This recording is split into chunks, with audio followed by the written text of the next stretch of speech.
Puji syukur kehadiran Allah. Pagi ini kita bisa bersilaturahim. Alhamdulillah saya terutama bersyukur sekali sudah sering dengar Al-Mazaya ini. Karena Ustaz Hafizuddin Siddiq ini sekampung gitu. Sekampung, sama-sama dari daerah Prokimal situ, Pak. Jadi kenal sudah cukup lama, sama-sama nggak kepake di kampung. Kami terpental lah ini. Terpental lah kemana-mana, terdampar di mana-mana. Beliau terdampar di Al-Mazaya, saya terdampar di Dewan Dakwah. Gitu. Kadang pulang kampung juga tidak ketemu. Beliau pulang hari apa, saya pulang hari apa, sering ketemu. Tapi tiap pulang orang mesti cerita. Oh beliau pulang, oh iya beliau udah balik lagi, saya baru nyampe kadang. Jadi jarang ketemu. Maka alhamdulillah bisa silaturahim ke keluarga besar Al-Mazaya. Mudah-mudahan ini saya berharap dari sini akan lahir ulama-ulama yang hafiz Quran di masa yang akan datang. Amin ya rabbal alamin. Salawat serta salam semoga Allah limpahkan pada junjungan kita Nabi besar Muhammad sallallahu alaihi wasallam. Semoga juga terlimpah pada keluarga, sahabat, dan insyaallah pada kita semua selaku umatnya. Bapak Ibu sekalian, saya ingin memulai penyampaian ini dengan sebuah tulisan. Ada tulisan bagus. Saya agak tercenung membaca tulisan ini. Kita dulu punya ulama hebat, namanya Syekh Muhammad Abduh. Syekh Muhammad Abduh ini ulama dari Mesir. Dia terkenal karena pengarang yang menyusun tafsir Al-Manah. Buya Hamka termasuk memfavoritkan beliau. Pernah Buya Hamka berkunjung ke Al-Azhar Kairo, didaulat untuk menyampaikan tausiah. Kata Buya Hamka cuma menceritakan biografinya Syekh Muhammad Abduh. Jadi yang diceritakan biografi saya, bagaimana kecilnya, remajanya, besarnya, itu dibahas sama Buya Hamka. Buya Hamka akan terkenal dengan kuatnya daya hafalnya. Sehingga keluarga besar Al-Azhar terkagum-kagum. Ada ulama dari Indonesia begitu hafalnya biografi Buya Hamka. Kami saja yang di Al-Azhar tidak hafal seperti ini, kata orang. Sehingga Buya Hamka dianugerahi gelar doktor honoris causa dari Al-Azhar. Gitu. Jadi kecintaan pada ulama hebat ya. Mengantarkan Buya Hamka jadi doktor. Nah, pernah dalam tulisan ini dituliskan Syekh Muhammad Abduh berbincang-bincang dengan seorang filosof dari Perancis, Profesor Ryan namanya. Dia juga pengamat dunia timur, pengamat negeri-negeri muslim. Dalam diskusi itu terlontarlah kata-kata dari profesor ini, dari filosof ini, bahwa umat Islam itu umat yang terbelakang. Jadi kalau bicara umat yang ketinggalan dari segi ekonomi, pendidikan, pembangunan, itu umat Islam. Yang disebut negeri-negeri dunia ketiga itu mayoritas umat Islam. Maka dengan pede betul sang filosof mengatakan, wahai Muhammad Abduh, umat Islam itu umat yang terbelakang. Luar biasa kesinggungnya Syekh Muhammad Abduh. Sehingga apa kata Syekh Muhammad Abduh?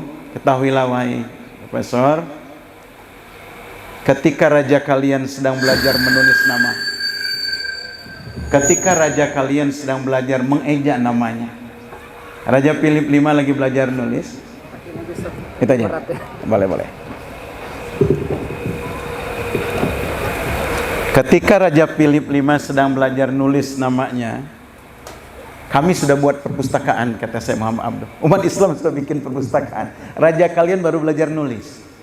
Kami sudah bikin perpustakaan. Bagaimana mungkin kau mengatakan Islam itu terbelakang? Kamilah pelopor kemajuan. Kamilah rahmat bagi seluruh alam itu. Profesor Ryan tersenyum. Aku juga tidak meragukan hebatnya ajaran Islam. Tapi kata Profesor Ryan, tolong tunjukkan padaku, adakah orang yang melaksanakan ajaran Islam itu sekarang? Ada nggak organisasi yang melaksanakan ajaran, atau negara yang melaksanakan ajaran Islam itu? Tunjukkan padaku siapa itu. Syekh Muhammad Abduh terdiam. Sepertinya ini PR kita. Di zaman Nabi dulu, Bapak Ibu sekalian, Nabi pernah ditanya begitu. Ada seorang Yahudi datang, ya Muhammad, aku ingin lihat Islam. Siapa yang harus kulihat? Maka Nabi mengatakan, kalau engkau ingin lihat Islam, lihatlah Umar bin Khattab. Kan gitu ya? Lihatlah Umar bin Khattab. Maka Yahudi ini senang. Kenapa dia senang? Dia tahu Umar ini kan orangnya keras. Dia ingin melihat jeleknya Islam pada diri Umar. Maka dia berharap dia akan melihat buruknya Islam pada diri Umar. Diikutilah Umar. Diikuti Umar. 2 hari dia ngikut Umar, dia balik lagi pada Nabi, ya Rasulullah, tuntun aku. Aku ingin masuk Islam. Mengapa? Tergambar indahnya Islam pada diri Umar bin Khattab. Tervisualisasikan Islam itu. Ini masalah kita. Kalau sekarang siapa yang mau ditunjuk? Kalau ada orang mau nanya, saya mau lihat Islam, siapa yang harus kuliah? Lihatlah Ustadz Edison kalau mau lihat Islam. 2 hari dia ngikutin saya, nggak jadi dia masuk Islam. Nggak tergambar Islam itu. Maka ini jadi PR kita. Gitu. Kalau Nabi dulu gampang. Semua sahabat yang ditunjuk kalau mau lihat Islam, lihatlah Abu Bakar. Insya Allah tergambarkan Islam pada adab dan akhlaknya Abu Bakar. Tunjuk Umar, tergambar Islam pada diri Umar. Tunjuk Utsman, tergambar Islam pada diri Utsman. Ya kan? Tunjuk Ali bin Abi Thalib, kelihatan. Bahkan dalam riwayatnya, pernah ada Yahudi, aku mau masuk Islam, asal engkau wahai Ali, kau kan didoakan Nabi jadi gerbang ilmu pengetahuan. Kalau Muhammad itu benar-benar Nabi, pasti doanya makbul. Kau ditunjuk jadi gerbang ilmu pengetahuan. Aku pengen tahu, kalau engkau memang benar-benar gerbang ilmu pengetahuan, aku ingin tahu, beranikah engkau menyampaikan sesuatu selama 1 jam tidak pakai huruf alif? Bayangin suruh pidato nggak pakai huruf alif 1 jam. Kalau saya bingung gitu Pak, suruh nyampein gitu 1 jam nggak pakai huruf A. Paling apa kata kita? Susi si milikiti. Ya mau ngomong apa gitu? Ali bin Abi Thalib bisa. Bisa. Nah, hebatnya sahabat-sahabat. Nah, kita tidak tergambarkan Islam itu. Maka kita bersyukur sebetulnya sekarang subhanallah, pondok-pondok tahfizul Quran bak jamur di musim hujan. Tumbuh begitu banyaknya rumah-rumah Quran. Tumbuh. Banyak. Orang bikin pondok itu luar biasa sekarang. Ya tadi mungkin 1 dusun ada 2 pondok bisa jadi. Saking banyaknya pondok. Penghafal Quran. Tapi saya pernah melihat ada ustadz berantem. Ustadz berantem gitu. Padahal sama-sama hafal Quran. Agak bingung juga kita ngelihatnya. Kok bisa? Sesama penghafal Quran berantem. Bahkan di pondok saya sendiri, ini hafal Quran, yang ini hafal Quran, ribut dan sulit mengendalikannya, hilang akhlaknya, kata-katanya tidak terkontrol, bahkan na'udzubillah kadang saling takfir. Astagfirullah. Saya sempat, ya Allah, saya berkutat dengan menghafal Quran, anak-anak kita nyimak hafalan Quran, tapi yang jadi aja begini. Ya sudah jadi begini akhlaknya. Ya sudah hafal 30 juz itu. Lama saya tercenung. Ternyata menghafal Quran, mempelajari Quran ini barulah langkah awal. Apa endingnya sebetulnya? Adabul Quran, khuluquhul Quran itu. Bagaimana setelah dihafal, dipahami, lalu diaplikasikan. Maka kata para sahabat, kami tidak pindah dari 10 ayat yang kami pelajari sebelum kami aplikasikan. Gitu. Maka jamaah sekalian, kalau kita mau lihat, subhanallah, dalam tulisan tadi, kembali ke tulisan tadi, saya agak termangu membaca tulisan itu. Ya, apa komentar Muhammad Abduh? Saya berada di Perancis. Saya tidak bertemu dengan seorang muslim pun di Perancis. Tapi saya merasakan Islam di situ. Sebaliknya kata saya Muhammad Abduh, saya berjumpa dengan begitu banyak muslim di Mesir. tapi saya seperti tidak merasakan ada Islam di Mesir. Kata-kata ini agak dalam menurut saya. Mungkin kalau dia ke Indonesia bisa jadi ngomong itu juga. Aku menemukan begitu banyak Muslim di Indonesia, tapi tidak merasakan adanya Islam. Karena tidak aplikatif. Gitu ya. Nah ini mungkin yang menjadi PR kita bersama. Sehingga digambarkan dalam tulisan itu, ada salah seorang tokoh ulama kita pergi ke Kanada. Pergi ke Kanada. Nah sebelumnya sebetulnya dalam tulisan itu disebut ada 100 tahun dari ngobrolnya Ryan sama Syekh Muhammad Abduh itu. Alhamdulillah ada survei yang dilakukan oleh ilmuwan dari George Washington University. Mereka mengambil adab-adab Islam, akhlak-akhlak Islam dari Al-Quran, dari hadis, yang itu mereka jadikan sarana untuk survei. Sarana untuk survei. Berdasarkan akhlak-akhlak Islam tadi, mereka sebut dengan Islamicity Index. Mereka keliling lebih dari 200 negara. Apa tujuannya? Ingin membuat ranking negara mana yang paling Islam berdasarkan Islamicity Index tadi. Setelah mereka keliling lebih dari 200 negara, mereka membuat ranking negara mana yang paling Islam. Ternyata setelah dibikin ranking, negara yang paling Islami itu adalah New Zealand. Berdasarkan survei mereka, New Zealand, kita sering menyebutnya dengan Selandia Baru, yang mayoritas penduduknya tidak beragama Islam. Saya lupa urutannya, yang pertama New Zealand, kedua lupa saya, tapi yang kelima Kanada, dan seterusnya. Indonesia urutan keberapa? Uniknya, Indonesia ternyata berada pada urutan 140. Hampir semua negara-negara yang mayoritas penduduknya Muslim tidak masuk 100 besar. Nggak ada masyarakat yang masuk mayoritas Muslim negaranya itu masuk 100 besar. Semuanya di atas 100. Siapa yang salah? Saya yakin yang salah yang melakukan survei. Kenapa? Karena standarnya adab-adab Islami tadi, jujur, amanah, perhatian, rela berkorban, itu standarnya. Coba kalau standarnya jumlah jamaah umroh yang paling banyak, pasti kita pemenangnya. Jumlah jamaah haji yang paling banyak, kita pemenangnya. Jumlah musabaqah tilawatil Quran yang paling sering dari tingkat RT, tingkat kelurahan, tingkat kabupaten kota, kecamatan, kabupaten kota, tingkat provinsi, tingkat nasional, bahkan tingkat nasional, pasti kita pemenangnya. Tapi karena ini adab-adab Islami yang sifatnya aplikatif, maka kita berada pada urutan 140 itu.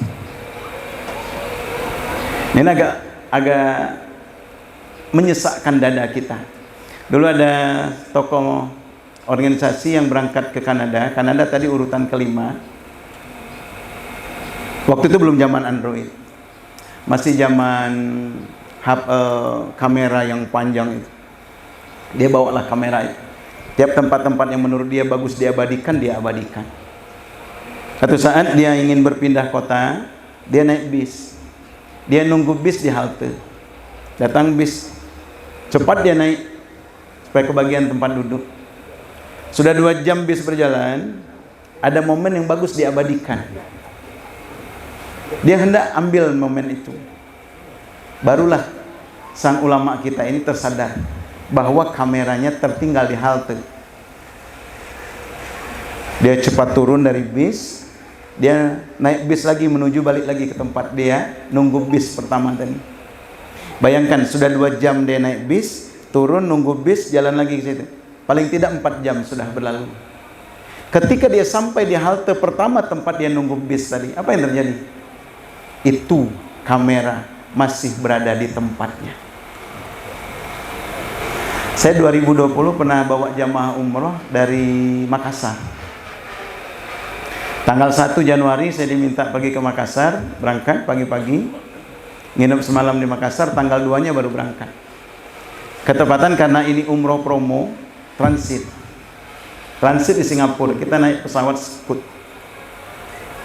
Berangkatnya transit di Singapura, pulangnya transit lagi di Singapura. Karena sampai waktu itu sudah agak siang, kita istirahat sebentar, yang mau main-main, istirahat. Ini sholat zuhur, jamak sama asar, jamak qasar. Selesai sholat, saya bilang kita check in pukul 14. Ini masih ada waktu kurang lebih setengah jam. Yang mau telepon keluarganya, telepon. Itu ngasih tahu kabar, kalau jam-jam 5, jam setengah 6 sudah boleh dijemput. Karena dari Singapura ke Makassar kurang lebih cuma 2 jam. Oh, pada seneng, pada nelpon keluarganya. Saat saya nelpon, ayo kita bilang kita mau check in. Jalan agak jauh tuh Pak, mungkin sekitar sekilo ada itu. Jalan dari tempat kita sholat menuju tempat kita check in. Nunggu pintu dibuka, ada pengumuman pakai bahasa Inggris. Saya tidak terlalu paham. Cuman yang saya dengar, nama jamaah Bu Titin namanya, dan handphone. Saya bilang, jamaah dengerin ini pengumuman apa nih? Kok Bu Titin disebut? Ada polisi dari Polda Makassar, dia pinter bahasa Inggris. Ustaz, ini ngumumin ada HP tertinggal atas nama Bu Titin. Bu Titin coba lihat HP-nya, dia buka tasnya, ya Allah Ustaz, HP saya tertinggal. Di mana makainya terakhir? Tadi, habis sholat tadi Ustaz. Berarti tertinggal di situ. Iya. Ini jeleknya saya juga, ada jeleknya. Saya nanya berapa harga HP-nya. Tuh HP berapaan tuh gitu. Ngelunjak betul, itu nggak sopan ini. Kenapa? Karena saya malas balik ke belakang sebetulnya. Kata dia, HP-nya nggak seberapa Ustaz, cuman kenangannya itu semua foto-foto saya di Mekah Madinah di situ semua Ustaz. Oke, sebenarnya kalau gitu kita balik lagi ke belakang. Saya nyari yang orang Melayu, karena saya tidak bisa bahasa Inggris kan. Saya nyari yang orang Melayu, saya ajak bahasa Melayu. Saya bilang HP teman saya ini tertinggal di musola tempat kami sholat tadi, kurang lebih sekilo dari sini. Kalau kami hendak ambil, kemana kami hendak mengambil? Kata dia, datang saja ke tempat informasi di dekat musola itu. Cari ruang informasi yang terdekat dengan musola itu. Cari saja yang tiangnya ada tulisan I, itulah ruang informasi. Jalanlah sekilo kami jalan. Jalan. Sampai di situ, saya nanya, handphone teman saya tertinggal. Dia minta paspornya. Kasih paspor Bu Titin, dia lihat sama data di paspor sama data di HP. Maka penting juga HP itu nama kita Pak, jangan nama orang lain. Pentingnya kalau tertinggal seperti itu. Ketika nama di paspor dengan nama di HP sama, tanpa banyak pertanyaan itu HP dia serahkan. Lihat, tertinggal di bandara sama tertinggal di halte tidak hilang. Padahal Singapura dan Kanada ini tidak mayoritas Muslim. Anehnya kita di Indonesia, jangankan di bandara, jangankan di halte, ketinggalan di masjid hilang Pak. Maka kita sering dengar, jangankan barang berharga kayak HP gitu, kayak kamera, sendal aja hilang di masjid. Saya pernah Ramadan kemarin ngasih khutbah di satu masjid. Keluar dari masjid, ada bapak-bapak mondar-mandir. Kenapa Pak? Sendal saya hilang Ustaz. Baru 3 hari buat lebaran rencana saya. Ini udah musim i'tikaf. Buat lebaran hilang Ustaz, kata dia. Innalillah. Ya mudah-mudahan diganti dengan yang lebih baik Pak. Amin, kata dia. Saya pede betul ngambil jalan ke rak tempat sepatu saya, tempat sendal saya. Hilang juga punya saya. Ada teman senasib rupanya. Bayangkan di masjid, bukan di bandara. Saya pernah ngisi pengajian ibu-ibu di Nurul Iman itu. Banyak itu ibu-ibunya Pak. Bisa 400 sampai 500-an orang. Banyak. Masjid itu penuh. Karena ketuanya Bu Haji Mas Diar Munir itu, istrinya Pak Haji Dasril yang punya begadang. Dia sering infak, maka ibu-ibu senang pengajian di situ. Kita lagi ngaji jam 2 sampai asar biasanya. Ada bapak-bapak berdua bawa steger masuk masjid. Bongkar salon yang GMC apa mereknya itu? Salon yang di atas itu. Bongkar. Ibu-ibu sempat nanya, kenapa dibongkar Pak? Suruh pengurus, kata dia, mau dibenerin. Ya udah kita pengajian aja lanjut. Selesai menjelang asar, pengurus datang mau azan asar. Dia lihat salon sudah tidak ada. Bu, ngelihat salon ini enggak? Tadi ada 2 orang bongkarnya, katanya mau disuruh pengurus, mau dibenerin. Innalillah, maling rupanya itu. Profesional betul dia ngelepasnya, nyantai ngelepasnya.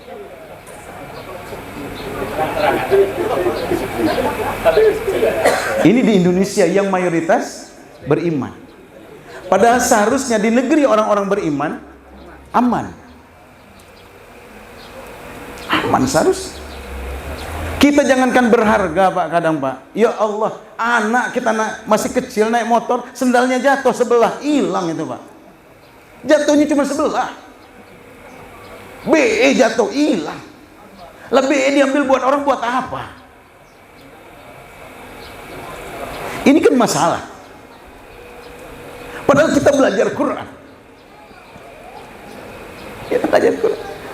Di tulisan tadi ada seorang pemuda yang bawa kendaraan di Jerman, ketemu lampu merah karena sepi kiri kanan depan tidak ada kendaraan lain, dia tabras tuh, dia terabas lampu merah itu. Dia kejar sama ibu-ibu, dipotong jalannya. Ibu-ibu ini marah besar. Apa yang dikatakan ibu-ibu ini? Engkau telah merusak pendidikan anakku. Bertahun-tahun aku mendidiknya biar dia taat aturan. Hari ini dia melihat engkau melanggar peraturan. Dia akan mengikuti apa yang kau lakukan satu saat nanti. Lihat, betapa risaunya seorang ibu ngelihat orang ngelanggar lampu merah. Itu di Jerman, yang mayoritas bukan Muslim. Kita di Indonesia kayak mana? Kita dari SD belajar itu, kalau lampu hijau jalan, lampu kuning hati-hati ngerem, ya kan gitu kan? Lampu merah berhenti. Pertanyaannya kita yang sudah ngaji, kalau ketemu lampu kuning kita ngegas apa ngerem?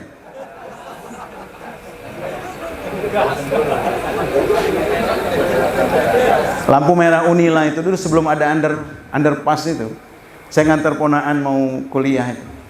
Pas lampu merah saya berhenti di tengah jalan itu kan, berhenti. Apa kata dia? Om, bablas saja om, ngapain tolol, kata dia. Innalillah.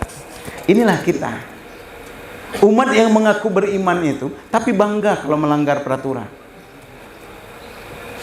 Bangga kalau melanggar peraturan. Enggak. Maka di mana nilai-nilai Al-Quran itu?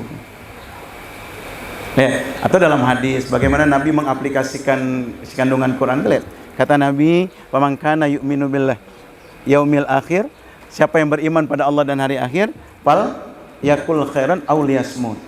Siapa yang beriman pada Allah dan hari akhir, hendaklah dia berkata baik, atau kalau enggak dia diam. Ini kan aplikatif. Aplikatif. Daripada kita ngomong yang enggak benar, ngomong yang menyakitkan, lebih baik diam. Lebih baik diam. Nah, maka ini beberapa hal yang berkenaan dengan bagaimana aplikasi ajaran Quran itu dalam kehidupan nyata sehari-hari. Aplikasi. Nah, kelemahan kita sekali lagi, disinilah kelemahan kita. Kita mempelajari Al-Quran, tetapi kadang tidak ada kekuatan yang hebat untuk melaksanakan ajaran Quran itu. Saya dinasihati oleh salah seorang ulama, Ustaz, udah berapa lama pondok? Saya bilang sudah 4 kali meluluskan. Oh, udah lumayan Ustaz. Iya, alhamdulillah. Nah, dia lihat bagaimana sistemnya. Ya, saya cerita saja. Alhamdulillah kalau santri-santri baru Ustaz, saya bilang kita ajarin tahsin. Kadang maksimal tapi Ustaz 6 bulan. Ya Allah, lama amat kata dia belajar tahsinnya. Yang enggak semua santri seperti itu. Ada yang cuma sebulan sudah selesai tahsinnya. Sudah selesai. Baru kita suruh ngapal, karena kesepakatan kami, saya bilang gitu, kalau dia tahsinnya belum selesai sudah kita suruh ngapal, nanti memperbaikinya susah. Itu mungkin yang menjadi ini. Kelamaan kata dia. Kelamaan. Sambil jalan bisa itu kata. Ini prinsip sang ustadz ini. Baik Ustaz. Kemudian dia tekankan betul. Apa kata beliau? Yang penting adabnya, akhlaknya, akhlak Quran itu. Jadi tanamkan sedini mungkin, seawal mungkin. Usahakan kalau bisa bagaimana anak-anak itu praktek ajaran Al-Quran itu. Itu yang paling penting kata dia. Bahkan bukan jumlah hafalannya. Karena enggak semua sahabat hafal Quran kata dia. Nah kadang kelemahan kita fokus pada menghafalnya. Sehingga ujung-ujungnya kayak tadi Ustadz tadi berantem dia, sama-sama hafal Quran. Itu. Saya agak tersinggung juga. Oh subhanallah. Artinya apa? Kita menghafal Quran untuk memudahkan kita dalam mengaplikasikan ajaran yang terkandung dalam Quran itu. Gitu. Itu yang paling penting tuh. Bagaimana Al-Quran ini kita aplikasikan dalam kehidupan nyata kita sehari-hari. Maka kalau kita melihat bagaimana mengaplikasikan itu, amal solehnya kayak mana setelah kita mengimani Quran, ini bagus tuh. Kita mengimani Quran bagus tuh. Di antaranya adalah lihat ungkapan-ungkapan, tidak satupun makhluk yang bersentuhan dengan Quran melainkan dia akan dimuliakan oleh Allah.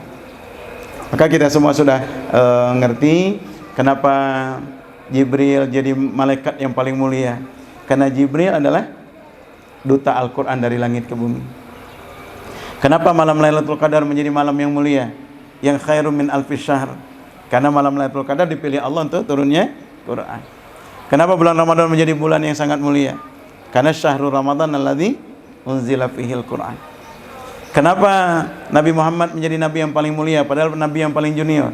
Karena Nabi Muhammad yang menerima Quran dari malaikat Jibril. Mengapa Makkah Madinah menjadi dua kota yang disucikan, dua kota yang mulia? Karena Quran diturunkan di Makkah dan Madinah. Maka ayat-ayat Quran ada ayat Makkiyah, ada ayat Madaniyah. Kalau pernah diturunkan di Pajar Baru, mulia juga Pajar Baru ini Pak Kades. Iya benar. Inilah juga yang menjadi motivasi kita. Kenapa anak-anak kita tanamkan dia berhubungan dengan Quran sebanyak-banyaknya. Kenapa kita ingin juga mendirikan pondok-pondok tahfizul Quran? Karena ini landasan. Ini landasan. Kita ingin supaya anak-anak kita mulai. Ini bentuk keimanan. Atau dengan bahasa yang lebih ekstrim, kita tidak akan dimuliakan Allah kalau kita jauh dari Al-Quran. Kita meninggalkan Quran. Kan gitu. Jadi keinginan kita untuk menanamkan Quran pada anak-anak, ini adalah bentuk keimanan kita yang tidak bisa diganggu-gugat. Maka kita biasakan anak-anak kita setelah dia beriman pada Quran. Kalau saya kadang ngomong sama santri, nak, saya yakin kalian tidak akan pernah bisa menghafal Quran dengan baik kalau kalian belum mencintai Al-Quran itu. Kalau yang saya mau itu kadang saya godain, kamu ingat nggak seseorang yang kamu cintai dulu waktu mungkin SD atau SMP? Kamu ingat nggak cara senyumnya? Kamu ingat nggak cara jalannya, cara ngomongnya? Kenapa kamu mengingatnya? Padahal sudah lama kamu tidak berjumpa dengan, karena kamu mencintainya. Quran juga demikian. Ketika belum muncul cinta kita pada Quran, maka akan kesulitan kita untuk membacanya. Membacanya aja akan kesulitan kita. Jangankan menghafalnya, jangankan mentadaburinya, jangankan mengamalkannya. Membaca, belum muncul cinta kita pada Quran.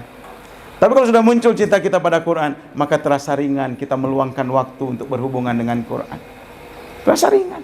Sesibuk apapun kita akan luangkan waktu untuk bersama Al-Quran. Bersama Al-Quran. Maka tilawah menjadi ringan. Tasmi' Quran menjadi hobi.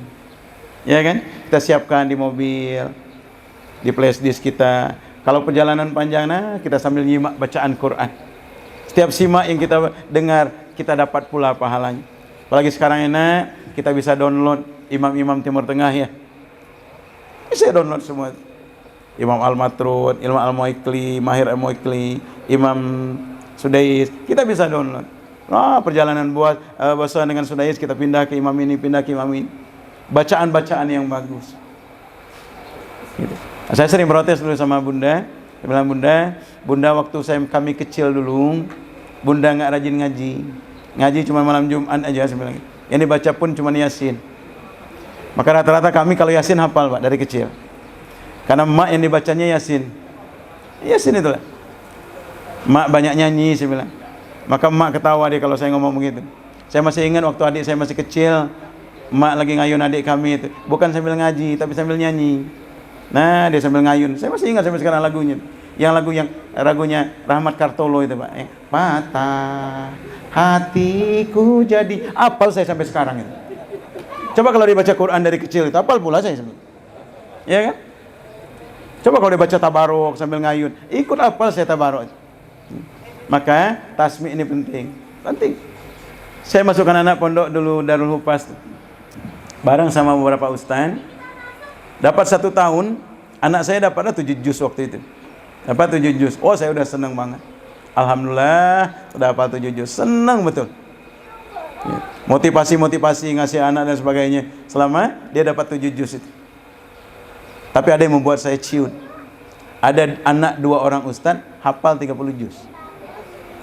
Ya Allah sih. Anak saya 7, saya udah bangga betul. Rupanya ada yang hafal 30 juz. Lama saya mempelajari kenapa anak-anaknya kok sudah hafal 30 juz dalam waktu yang ringkas. Ternyata tasmi' Quran. Gitu. Tasmi' Quran.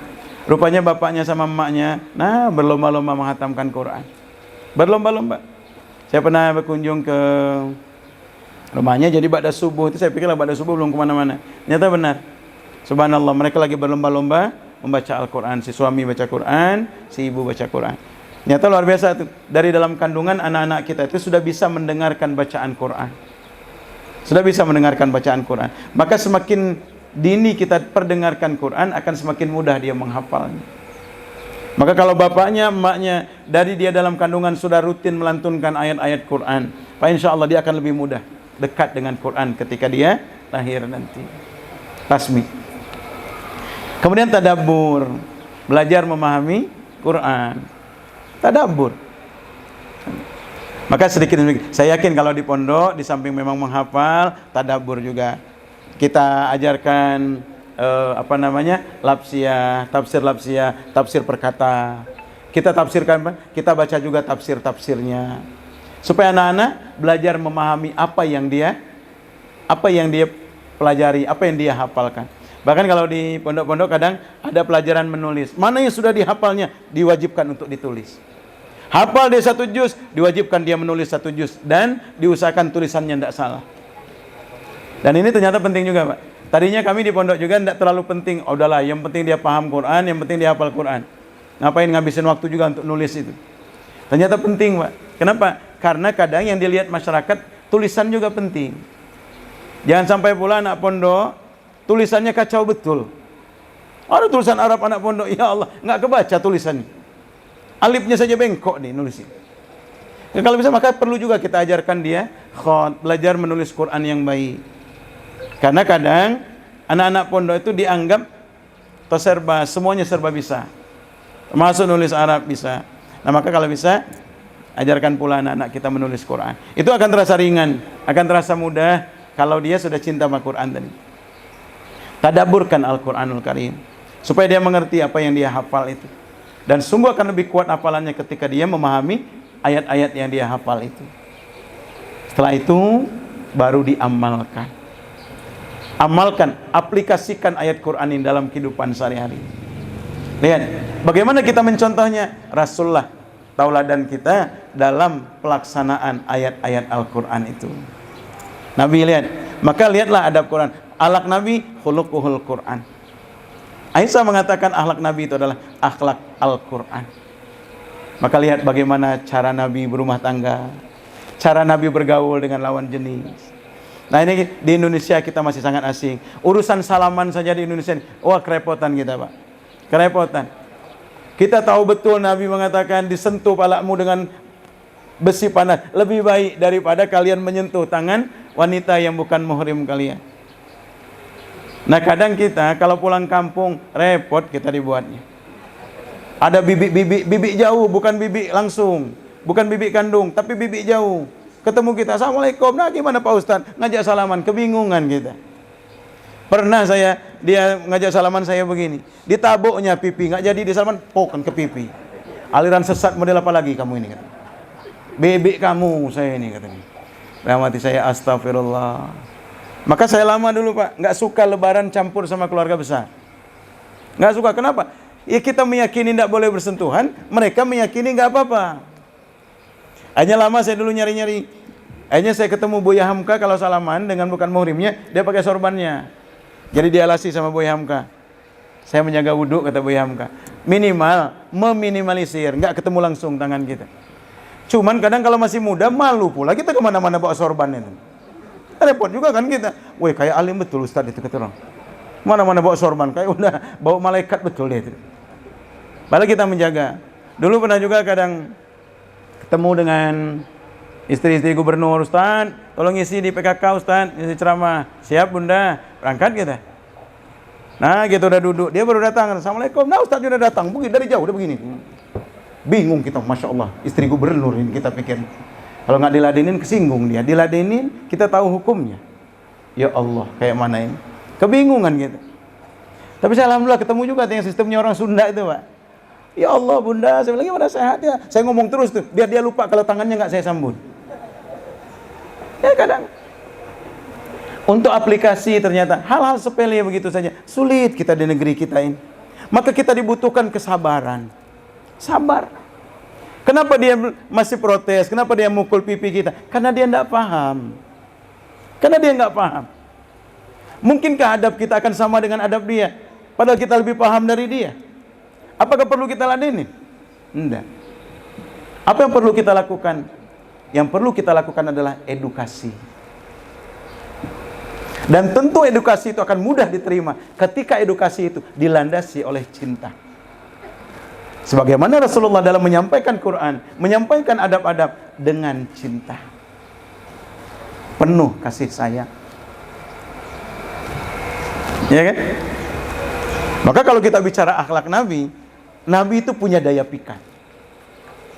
Dengan adab Qurannya, Nabi punya daya pikat. Maka tidak satu pun manusia sebetulnya berhadapan dengan Nabi, melainkan dia akan terpikat dengan adab dan akhlaknya. Maka ketika Nabi hijrah, kenapa Ali bin Abi Thalib diperintahkan untuk ada di rumah Nabi? Karena ada barang-barang berharga yang dititipkan oleh orang-orang kafir Quraisy pada Nabi. Mereka benci sama Nabi, tapi tidak menemukan tempat menitipkan barang-barang berharga melebihi percaya mereka kepada Rasulullah. Artinya, mereka membenci, benar-benar membenci dakwah Nabi, bukan benci pada pribadi Nabi. Karena Nabi punya daya pikat dengan akhlakul karimahnya. Hebatnya Nabi. Maka semua kita yang membawa Al-Quran seharusnya punya daya pikat sebagaimana Rasulullah. Tapi Nabi hebat, bukan hanya daya pikat, tapi punya daya sikat. Jadi bukan hanya daya pikat aja gitu, tapi nggak punya daya sikat. Beliau punya power, beliau punya kekuatan. Di satu sisi punya daya pikat yang luar biasa dengan akhlak Qurannya. Di sisi lain, beliau punya daya sikat, punya power, punya kekuatan. Juga tentu dengan Al-Qur'annya. Dengan Al-Qur'annya. Nah, dua-duanya harus seimbang. Kapan harus daya pikat? Kapan harus daya sikat? Daya pikat dengan sesama kita umat beriman. Daya pikat. Tampil menyenangkan, akhlaknya bagus, tutur kata lemah lembut. Ya kan? Tidak keluar dari lisan kecuali yang bermanfaat. Keluar dari lisan kita doa. Keluar dari lisan kita kata-kata yang menyenangkan hati. Sehingga punya daya pikat. Kalau kita sudah keras dengan sesama kita keras gitu ya, salah letak. Salah letak. Daya sikat itu kepada orang kafir. Bukan dengan sesama umat Islam. Jangan salah letak. Maka kita dengan sesama umat Islam penuh kasih sayang. Saling doa mendoakan, saling himbau menghimbau, saling selamat menyelamatkan. Kan gitu. Daya pikat. Dengan orang kafir kita punya kekuatan daya sikat. Sehingga kita punya power di hadapan musuh-musuh kita. Nah, mengaplikasikan inilah yang menjadi PR kita bersama sekarang. Bagaimana mengaplikasikan ajaran Quran ini dengan sebaik-baiknya sehingga terutama anak-anak kita arahkan dia sebaik mungkin. Ananda sekalian, Ananda lebih enak belajar sekarang. Zaman kami dulu belajar, ya Allah. Ayah dulu alhamdulillah punya perguruan kecil-kecilan dengan beberapa ustaz. Kami belajar sama ayah. Walaupun saya kadang masih sering makan di rumah. Jarang makan. Tapi saya merasakan, saya tahu betul dulu kalau bisik-bisik teman-teman itu. Apa lauk kita? Apa jawaban teman itu? Lauknya katanya spring bed. Apa lauk spring bed itu? Kalau sudah teman ngomong spring bed itu pasti oncom itu. Oncom goreng. Karena dia lebar gitu kan, kayak spring bed gitu, warna oranye gitu. Kalau kan, oh spring bed, aduh, udah kebayang tuh oncom goreng tuh lauknya. Kalau ditanya lagi apa lauk hari ini? Pedal sepeda. Gitu. Apa lauk kalau pedal sepeda itu? Tempe goreng. Ngirisnya lebar-lebar, persis pedal sepeda. Jadi biasa kita begitu. Jadi makan itu sungguh waktu itu benar-benar tidak terjamin seperti sekarang.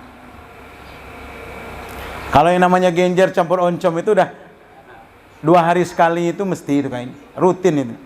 Jadi ada kolam dekat pondok kami dulu itu, kolam itu airnya dalam, Mbak. Kalau kita berdiri itu, kalau model-model saya nggak tinggi begini, itu kelelep. Itu tumbuh genjer dari bawah. Jadi genjer itu panjang-panjang minta ampun itu. Jadi dapat segini aja seikat gini cukup buat satu pondok itu. Karena panjang-panjang nih. Jadi potong tuh banyak. Saya sampai nggak mau lagi makan genjer itu ada bukan anak pondok tapi dia cerita. Aduh kata dia, kalau saya nggak mau makan genjer itu kenapa? Genjer itu sebetulnya nama lengkapnya genjer mereka kembali.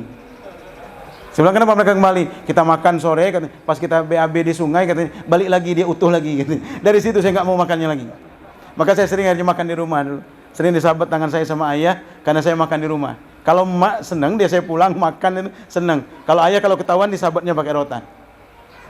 Makan tempe juga saya nggak mau dulu. Lama saya nggak mau makan tempe itu.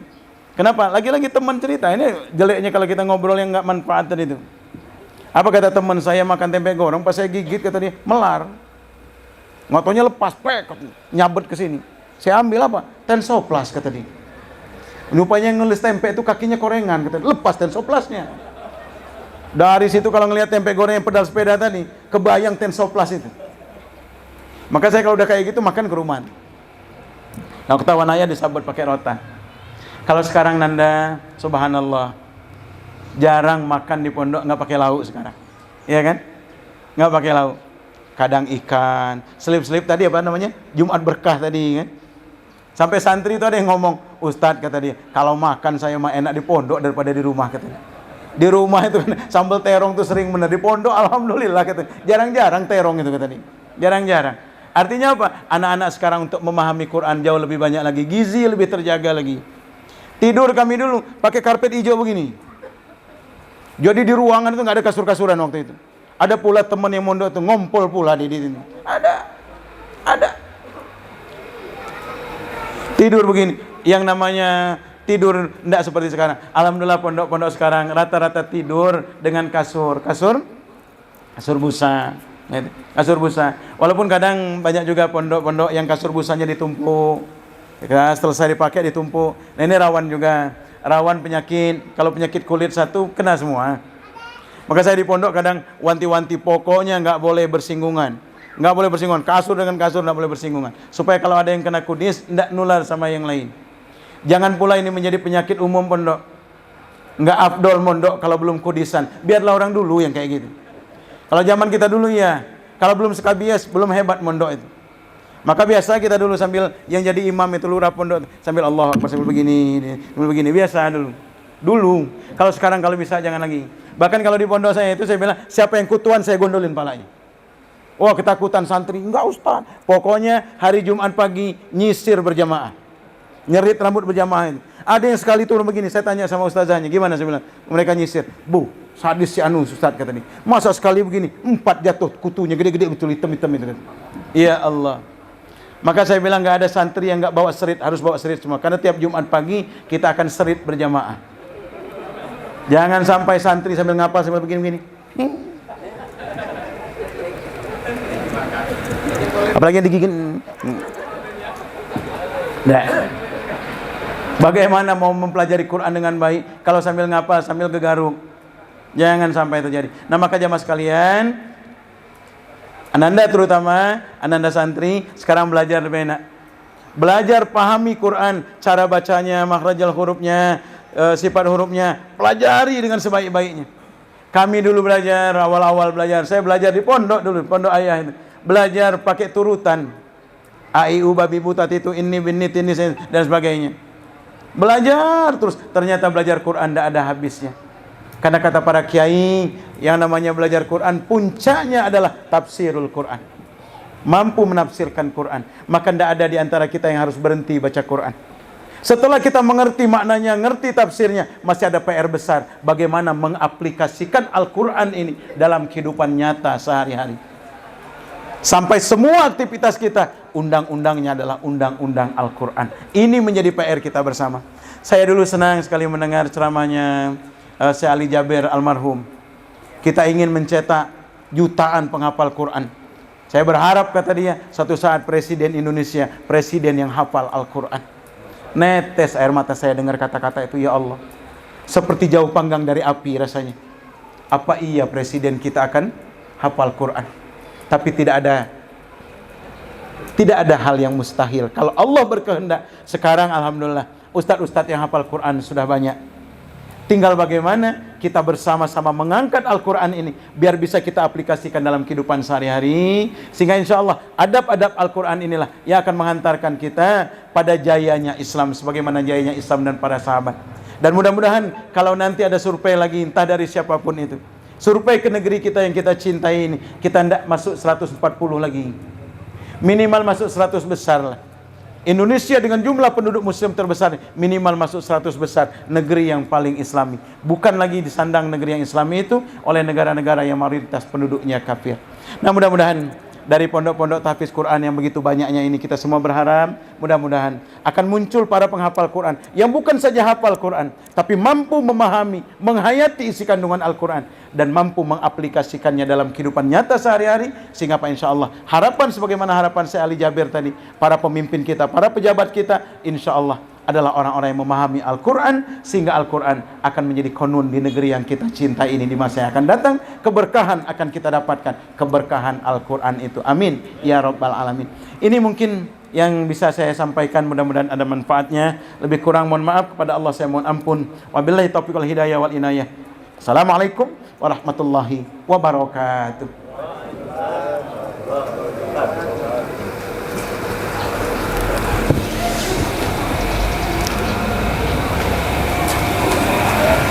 Allah Akbar.